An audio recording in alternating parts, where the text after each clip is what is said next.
May napakaganda pong kwento tungkol po sa isang maliit na bata na 5 years old. Isang araw siya po ay pumunta sa isang drugstore at may dala-dala po siyang pera nilagay po sa counter.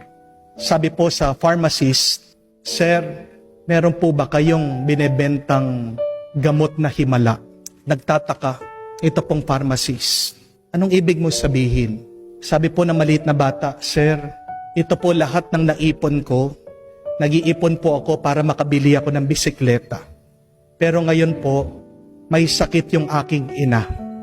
At sabi po ng doktor na tanging himala na lang po ang makakapagpagaling sa kanya. Meron po ba kayong gamot na himala?"